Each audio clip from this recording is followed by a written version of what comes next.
Yes, guys, welcome back to another video. This is the Sunday debrief part 2. You may have watched the Sunday debrief from Sunday morning where we reviewed the 6 games so far, which was the Friday night game and the 5 Saturday games. Well, right here, right now, we're going to review the 3 Sunday games. Now, why have I done this? Because I don't usually do a Sunday debrief on a Sunday night reviewing the Sunday games. Well, I've done it because the 3 games today were brilliant and they really mattered for FPL. Many of us have an Everton player or a Brighton player.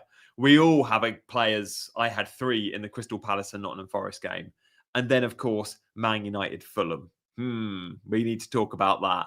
And also, we need to talk about Man United moving forward because the fixtures aren't great, but in game week 3, they are the standout. And if you own a Bruno, or you own a Cunha, or you own an Mbermo, I think you might want to captain them next week. I know. You're going to want to do it. So look, guys, thank you for watching and thank you for coming by for this video. If you're watching on catch up, and I know so many are, what we're going to do in this video, guys, for those on catch up, I am going to put chapters in. So if you just want analysis of the United game, you can skip forward 20 minutes, you can go straight to that game. If you want to start here and now with me, then you absolutely can. Of course, we'll talk about some of the knee-jerk stuff as well. I would say, as a rule of thumb, guys, keep calm and carry on. I'm not saying don't make transfers this week. Heck, I'm going to be doing it. Let's not talk about the United game. But just remember, in game week 1, so many knee-jerked out João Pedro. He then got 15 points in game week 2. We don't buy players for 1 or 2 weeks. We bought players at the start of the season for the first wave of games. In your head, that might have been 3, it might have been 4, it might have been 5. Regardless, we didn't buy them to knee-jerk them out in game week 2. We didn't buy them because 2 blanks means you've got to sell. I'm talking about Ollie Watkins, for example. I'm talking about João Pedro last week, for example. I'm talking about Cole Palmer if he's fit. Any new viewers and subscribers, do join in the chat. Yeah, I think it's on subscriber only mode. So if you want to add your comments, do come and say hello in the chat.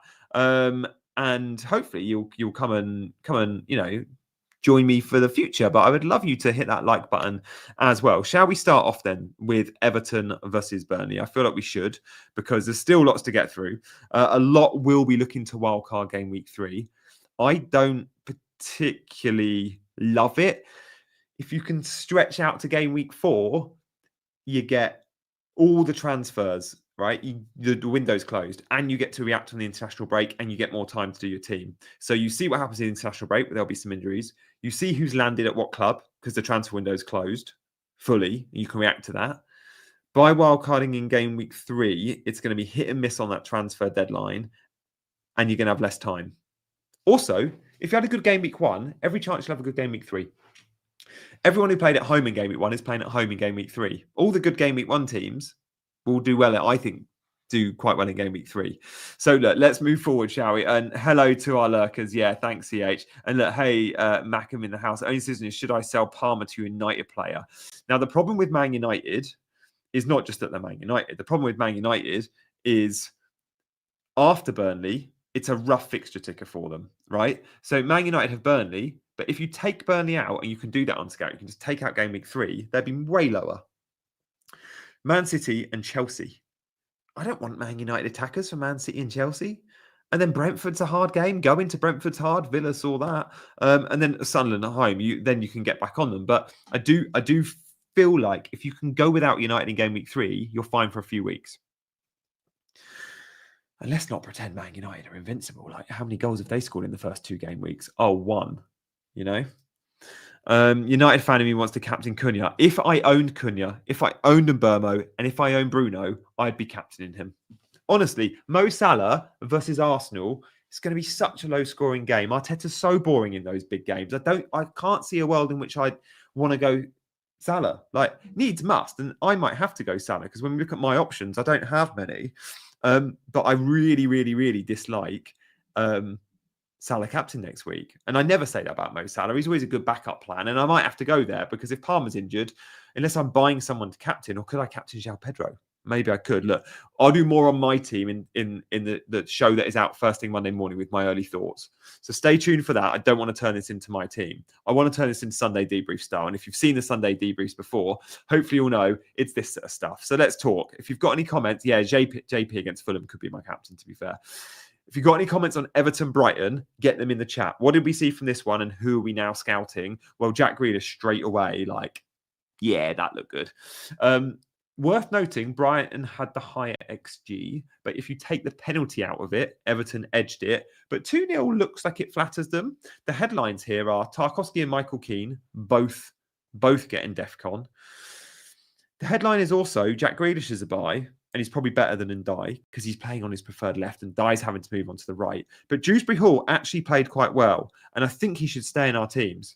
Again, 5 million, what do we expect? But where did Dewsbury Hall play? That's the $1 million question. Let's look at that now. So it was the same as it was against Leeds. We saw Dewsbury Hall playing as the 10. Yes, he drifted left a lot, but he played with 2 holders behind him. And that's really important for Dewsbury Hall because we know he can play in the middle, but he's not. He's playing as the 10. And as the 10, in a team that has Tino Barry, Ilman Ndoye, and Jack Grealish, he's going to get assists, and he should get penalties. Who takes pens? And Ndai takes pens for Everton. Yeah, and Ndai playing more central as well, playing a lot on the left there. Yeah, it's the problem with Dewsbury Hall and selling him is he's incredibly cheap. You're getting similar output from a Dewsbury Hall. You're not getting as good, but you won't be far behind Ndai. You'll be quite far behind Grealish, but for 1.5 million, I think it's absolutely fair. Dewsbury Hall is a hard sell. And Everton, again, when we look at fixtures, they're a perfectly fine own. Like, especially for the next couple. Wolves and Aston Villa. And after Liverpool, it's West Ham and Palace. Like, I'm very happy. I think I'm very happy owning them. I think I'm very happy on Dewsbury Hall. There is a world in which Dewsbury Hall is sold this week if I happen to get loads of money out of, say, a Cole Palmer. But I don't think that happens. I don't think that happens yet. So look, that's where I'm at. Everton, good still. Convincing win. Have we slept on their defenders, guys? I feel like I've maybe slept. I had Tarkowski in until the Friday before. And it was the Branthwaite injury that put me off and the clean sheet guarantees that I had with Branthwaite and Tarkowski. Tarkowski is not only getting clean sheets, he's getting DEFCON. And when we look at this, let me show you his DEFCON. We'll come back to this in a second. 11.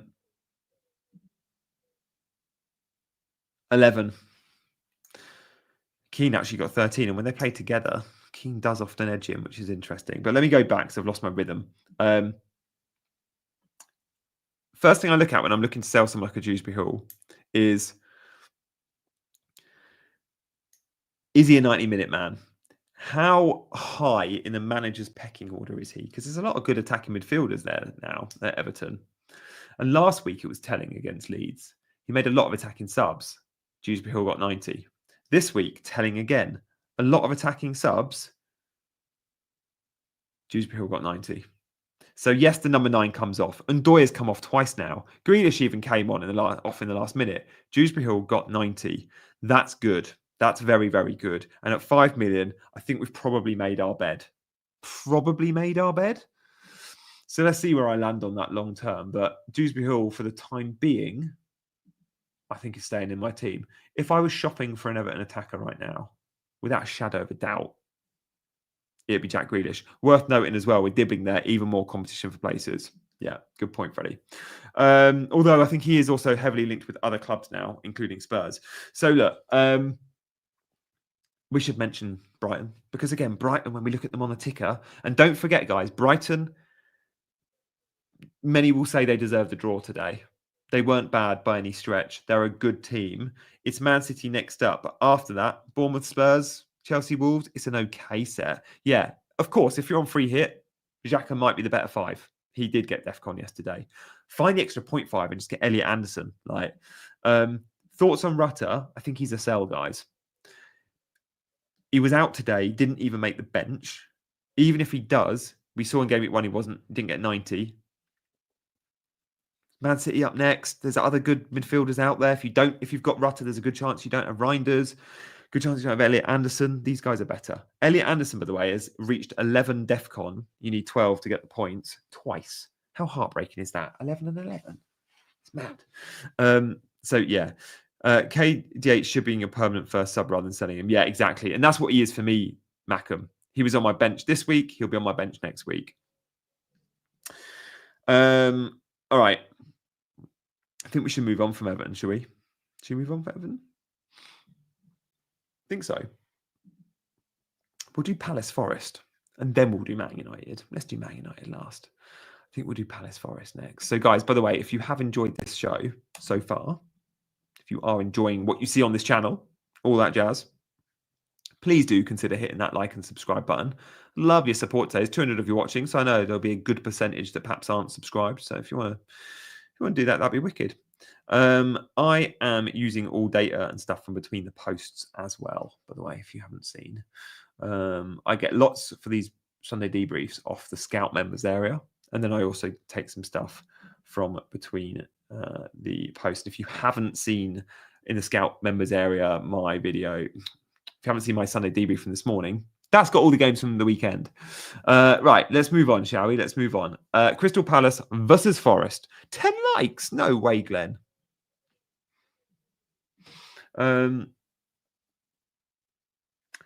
XG, bang on the money. 1.36, 1.35. Like what? 1-1 goals. This was a fair result. It was a low-scoring game, and many wanted a 0-0 here. Many own Crystal Palace defenders. Me. Many own Nottingham Forest defenders. Me times 2. So annoying. So annoying. I'm like, I just wanted one team to keep it clean, and they both failed. But what did they do? Well, Daniel Munoz, as he always does, got me something. Daniel Munoz is just a fantastic owner, and I know most people here don't own him. And Eamon straight away, like if he's wild carding, he's going straight there. And guys, I knew his fixtures were rough to start the season, and I still put him in my Game Week 1 team. I love Daniel Munoz, and I just think what you get from him is so unique. There are no fullbacks really in the game that have his average position. And you guys know I love an average position. I wouldn't be here right now doing this sort of show if I didn't love an average position, would I? So, yeah, he's an absolute beast. He's a no-brainer. Get him in your team on free transfers. Get him in your team on wildcard. Lacroix also picked up DEFCON and he's 0.5 cheap. He's also clearly a very good pick. Palace chances, not too many. 8 shots, Forest 9 shots. Not a game full of big chances here, guys. This very easily could have been a 0-0, and annoyingly it wasn't. First player on my team, love the guy. Okay, there's a lot of love. Would Munoz play versus Villa? Absolutely. Now, don't forget, Crystal Palace have a game on Wednesday night. They are playing again in Europe. And we're seeing this a lot, like the fear. We're seeing the fear of, oh no, will Mateta and Munoz play 90, 90, 90? I think they're fit enough to do that. So look, Crystal Palace Forest, I'm happy with Munoz there. Isn't it Thursday? Yeah, you're right. It is. Thursday night, Channel 5. But it's away from home. So again, it's 1-0 from the first leg. The problem with what that Glasner will have is he wanted a 3-0 battering in the first leg. He wanted to be able to go, I can now play the B team away from home in Europe on a Thursday night because we're pretty much through. They only won 1-0. And it's important for Palace to be in Europe. So it looks like Gahey's staying. International break to come after that, exactly, although Munoz is going to Colombia for that. Jacob says, how do I join the WhatsApp? Jay will let you know. Off call will let you know, Jacob. But pretty much you've got to sign up as an ultra. Click the join button below. Sign up as an ultra. And then you need to get me your number. So DM me on Instagram or message me on Twitter, and then we can exchange messages. But I need your number to add you. But you've got to be an ultra. You've got to sign up as an ultra before I add you in the group. And look, there'll be loads in here. That are like Sammy's a member, Jay's a member, like in the chat. Alrighty then. Daniel Munoz, this isn't the most impressive average position map from today. Usually I come on and go, look how high he is. And he's like, well, he's where Tyreek Mitchell is at the other side. Today, fair play. Mitchell was more advanced than Daniel Munoz, which is pretty rare. But yeah, that's where we're at with Daniel Munoz. Like, you usually get super high, super wide. He always has a chance of attacking returns, and he's clearly an absolute baller. Palace were neat and tidy. Adam Wharton is central to everything. The back three will always have a chance of clean sheets because they're all very good one-on-one. They're a very good unit. Mark Gahey, Chris Richards, and Lacroix. If you're going for one of them, Lacroix is always worth the extra because he wins all the aerial duels. He is the DEFCON beast in that team. He also, I think, has the most goal threat. Definitely has the most goal threat. So when we look at Crystal Palace, we have to remember you get clean sheets and you've got a chance of attacking returns with the Munoz. Guys, if you're just joining me, thank you for coming over to the channel. Is Devaney a good pick? He replaced Eze in the team. The problem is they're going to buy. They're going to buy. And Devaney won't be first choice, I don't think, after the transfer window. Lequart is absolutely mad for DEFCON. Yeah, he is. And look, we can have a look at that in a minute. I'll show you the Forest average position first. Elliot Anderson hit 11 both times. In game week 1, he hit 11. He needs 12 for defensive point, for DEFCON point.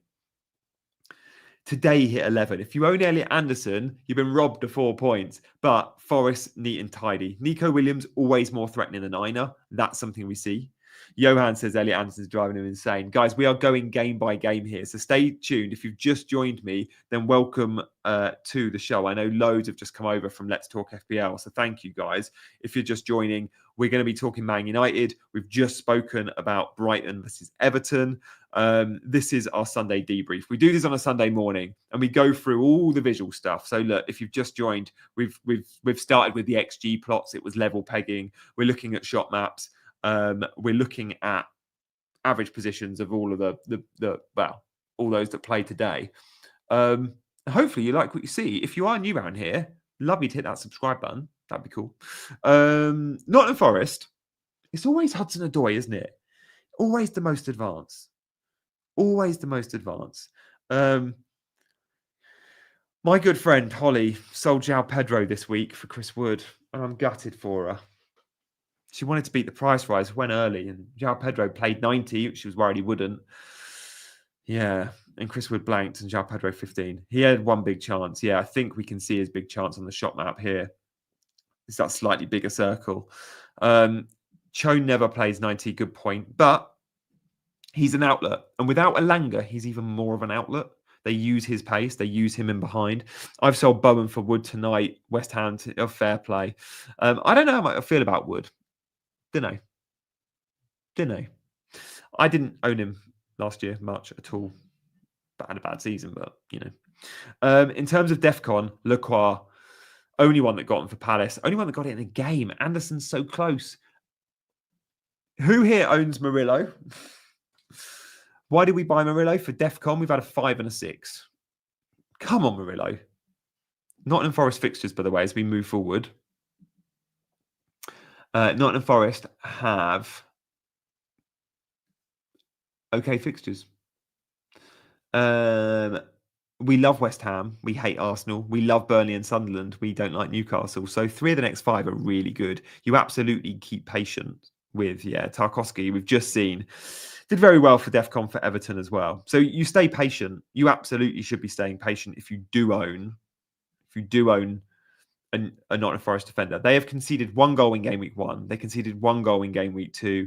Like, there's a world in which both those games are clean sheets, and we're all saying you have to go double Nottingham Forest defence. We're not here yet, though, are we? We're not here yet. Guys, let's move on away from these 2 games to the game that everyone was watching, right, in the last 10 minutes or so. I don't have the average position map. It's not come through yet for Man United, but I can tell you the starting 11 and the shape was pretty much the same as the week just gone, right? So we saw Ahmad coming in for Dallo at right wing back, but the attacking lineup was the same. And with that, you'll see it was this sort of shape. I'd be very surprised if the pass map and average position map, this is from game week 1, doesn't look very similar to this. We saw Mateus Cunha playing as the 9. We saw Mbermo just off him. We didn't see Dallo. We saw Ahmad. So I expect down the right, there was a bit more play, and I expect he was higher than Dallo. We are seeing Dorgu getting 90. We are continuing to see Bruno deep. Guys, when Casemiro went off today, Mason Mount came on, played in the middle with Bruno. He played a midfield 2 in a 3-4-2-1 of Mason Mount and Bruno. There is something missing at Man United, and that is your indicator. He doesn't trust Ugarte, definitely doesn't trust Mainu, he doesn't love Casemiro. It's a bit concerning in the middle of the park. Take that out of the situation and look at Cunha and Mbermo, and even Bruno, as 3 genuine options for captaincy next week. Who are you capping next week, guys? Let me know in the chat. Because if you own a Man United attacker, Home to Burnley, you just got to pull the trigger because Salah plays Arsenal. And what does Arteta do every time he goes to Liverpool or Manchester or Chelsea? He parks the bus and it's 0-0, it's 1-1, it's 1-0. It's not going to be a free-flowing Liverpool loads of goals game. And Salah's therefore, I don't think, going to be a great pick. Really don't see it as like a great pick for Mo Salah. So, look, if Palmer's fit, you can captain him versus Fulham. You could captain João Pedro. But if you own a Man United attacker, I really think you do it. Now, Bruno comes with the lowest floor. He gets DEFCON, and we saw that again today. But I think you go Cunha. I think you go in Burmo. Cunha was brilliant today. Cunha was unlucky not to score. I have got a poll up. Who is the best United midfielder to own? They're all different prices. Burmo, Cunha the same. 45% say Cunha. 27% in Burmo. 25% Bruno. But on another day, Bruno gets 3 bonus points, scores the goal, gets DEFCON, gets a clean sheet point, and he's had an absolute mega haul. And Burmo takes some of the set pieces, corners from one side. A great corner today. Did he get the assist? Did it go down as an own goal? I've not even looked. I'd have Mount over Ahmad. Well, the problem with Mount is, Nathan, if Sesko starts, the guy that drops out this 11, if Sesko starts, is Mason Mount. Make no doubt about it. Cunha plays the Mount role and Sesko plays as the 9. It's that simple. So Mount's a very risky pick because, of course, Sesko's been bought to be an 11, right? Sesko's going to start football matches. Last time I owned Ahmad against a promoted team, I captained him for a hat-trick. I remember that, Mackham, last season. I am tempted to buy a Man United mid, even though it'd be for 1 week, because I don't like the fixtures moving forward. But if it gives you the best captaincy option, someone like a Cunha or an Mbermo against Burnley could do a lot of damage. They come with higher ceiling even than Bruno for me, and they're $1 million cheaper. So, yeah, let's see. Mbermo was getting on the ball in positions he shouldn't have. Possibly, if Bruno scored the penalty with a different poll, everyone knee jerks, you're quite right. I think Saka to Cunha and captain is the move. And it might be Palmer too. There's chat that Palmer could be out. Look, I'm pretty sure Saka's going to be out, but Palmer too. In terms of my team, I will reveal all in tomorrow morning's video. So literally Monday morning, like 6, 7 a.m. UK time, I'll drop a video with my transfer plans. So I don't want to talk too much about my team because I need to give it some more thought ahead of that video, which I'll record later tonight, but I need to digest it. In terms of bonus today, like Iwobi, De Ligt, both did very well. Smith Rowe's goal makes a big difference. Might have just fallen short though. DEFCON, De Ligt is getting DEFCON, and we do need to notice that. When we see a back 3, guys, we see it a lot. The guy that plays centre-back of a 3 is usually a DEFCON magnet. Nathan Collins at Brentford last season. Who's playing in a back 3? Lacroix. Lacroix is one of the best DEFCON beasts in the game. The guy that's back 3 often picks up a lot of those loose balls, often makes a lot of the clearances, often wins a lot of the duels. Perfect example coming in from Sammy. Agbadu at Wolves is one of the best in the game at DEFCON, and he plays in the back 3. Whoever's central back 3 is a DEFCON beast, usually. Matthias De Ligt's got DEFCON today, played central 3. Now, very few do, obviously, play back 3s.